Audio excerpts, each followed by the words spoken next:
వస్తున్నాడు. మరలా అంటాడు మా దగ్గర వచ్చి కొనండి అంటాడు. ఊరికే రానప్పుడు ఏం పెట్టుకోనాలా? అయితే ఇక్కడ ఆశీర్వాదం అనేది అందరికీ వస్తుంది. అయితే ఆ ఆశీర్వాదం పర్టికులర్గా నీకు నాకు రావాలి అంటే మనం ఎలాంటి లక్షణాలు కలిగి ఉండాలో చెప్తూ ఉన్నాడు. 128వ కీర్తన మొదటి వచనాన్ని మనం గమనించినట్లయితే అక్కడేమనుంటుందంటే యెహోవా యందు భయభక్తులు కలిగి, చదవండమ్మా, యెహోవా యందు భయభక్తులు కలిగి ఉన్న స్త్రీనా కలిగి ఆయన త్రోవలందు నడిచేవారందరూ అదండి ఆశీర్వాదం ఎవరికి వస్తుందంట?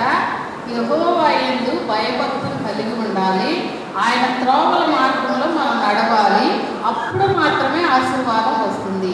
ఆ ఆశీర్వాదం ఎలా వస్తుందంటే పిల్ల తరం కంటిన్యూ అవుతుంది. కొన్ని ఆశీర్వాదాలు కొంత మాత్రమే ఉంటాయి, కొన్ని ఆశీర్వాదాలు పర్మనెంట్గా ఉంటాయి, కొన్ని ఆశీర్వాదాలు కనపడతాయి వినబడవు అలా ఉంటాయి. అయితే ఆశీర్వాదాలు లేవు అనడానికి లేదు. ఇక్కడ ఈ స్త్రీ ఆశీర్వదించబడిన స్త్రీగా ఉన్నది. మనం కూడా ఆశీర్వదించబడిన స్త్రీలలాగా ఉండాలి. ఎప్పుడు నీవు ఆశీర్వదించబడిన స్త్రీగా ఉంటావు అంటే కన్యమరి ఏం చేస్తుందో తెలుసా? లూకా రాసిన సువార్త 1వ అధ్యాయము 28వ వచనాన్ని చూస్తే అక్కడ ఆమె ప్రార్థన చేసేటువంటి స్త్రీగా కనపడతా ఉన్నది.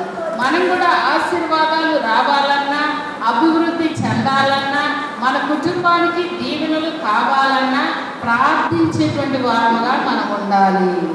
మనకి ఇష్టమైతేనేమో ఒంటరిగా ప్రార్థన చేస్తాం, కోపం వస్తే ఇంటి మొత్తాన్ని కూర్చోమంటాం. ఈ మధ్య ఒక ఆయన అంటే భార్యతో అంటా ఉన్నాడు, అమ్మాయి మీ పుట్టింటి వాళ్ళందరికీ ఫోన్ చేసి పిలువు, ఈరోజు నైట్ మన ఇంటికి మీ పుట్టింటి వాళ్ళందరూ పిలువ అన్నాడంట. అప్పుడు ఒక ఆశ్చర్యం వేసిందంట, ఇదేంటి మా ఆయన అసలు కసనారోడు, మా వాళ్ళు తింటేనే ఏడుస్తాడు, అలాంటి వ్యక్తి మొత్తాన్ని పిలవమన్నాడు ఏంటని అంట. ఇంకా పని కట్టుకొని మొత్తాన్ని పిలిచిందంట. అయితే ఆ రోజు శివరాత్రి అంట. శివరాత్రి ఏం చేయాలా? తినేది ఉండదు, తాగేది ఉండదు, తొంగులేదు ఉండదు.